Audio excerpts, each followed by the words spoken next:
That's right. It seems like so many people here in Phoenix and in Arizona, so many people across the country are really looking at Maricopa County, and in particular are looking into the room that we're looking into right now.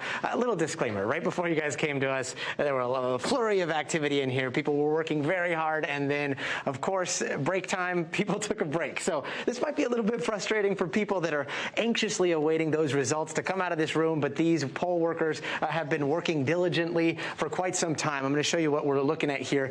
These two machines right here, these are some of the tabulation machines. They can push out about 6,000 to 8,000 ballots an hour, but getting those ballots into those machines takes quite a bit of work, and that's where the people come in.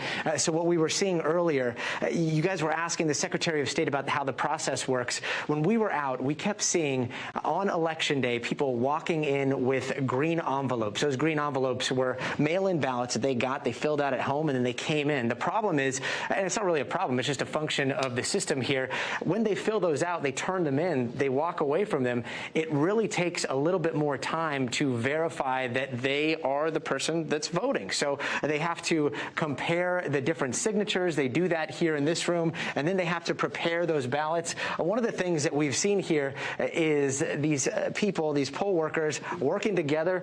Here in Arizona, just like many other states, it's one Democrat and one Republican. You see them getting along together, working to make sure that these votes are all counted accurately. And so that's what they've been doing throughout the day.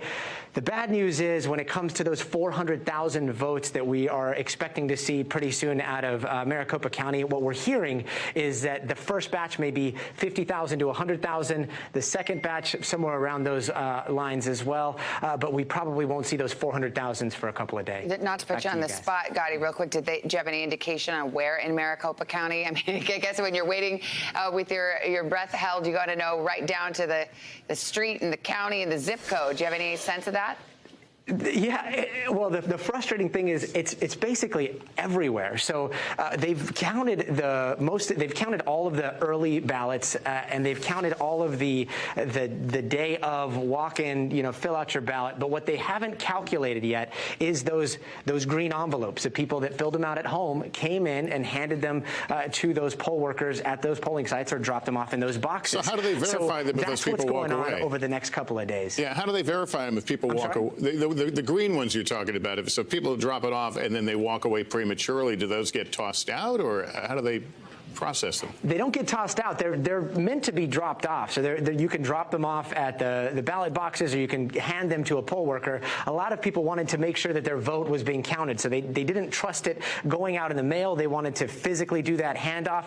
Here's the thing. In order for the poll workers to know that that person is who they say they are, it all comes down to that ballot signature. And that's when things get really complicated with our election process, because we've got a secret ballot, and we also have to verify that they are the person that signed that ballot. So what they do here is they separate those two. They make sure that a signature matches public records and other signatures. They actually have 3 different tiers here. They have a person that looks to make sure that the signatures look okay. If it looks a little bit fishy, they send it to a second team. That team has a little bit of forensic training. And then there's a third tier, which is these spot checks. So they make sure that those signatures are valid. Once they can confirm that those signatures are valid, then it gets sent on to the people that are making sure that the ballots are ready for the tabulation machines. At that point, the signature has gone away. It is just a ballot. It goes into these machines, and they start cranking out those ballots, 6,000 to 8,000 ballots an hour in each one of these machines, and then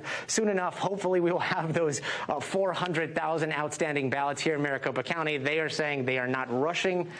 They're not rushing things. As you can tell, they're taking things very methodically. They don't see this as a delay. They see this as a part of the form and function of what they do here. So again, we're going to see some of those returns coming in about half an hour, but it's only going to be about 50 to 100,000 from what we're hearing, then maybe another 50 to 100,000 a little bit later in the evening. And then the next couple of days, we'll probably see some more. Great detailed explanation. Yeah, I was going to say everything you wanted to know about ballots, but we're afraid to ask. Right there.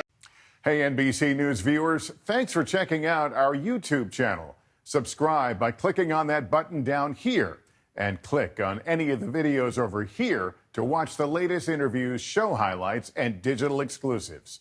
Thanks for watching.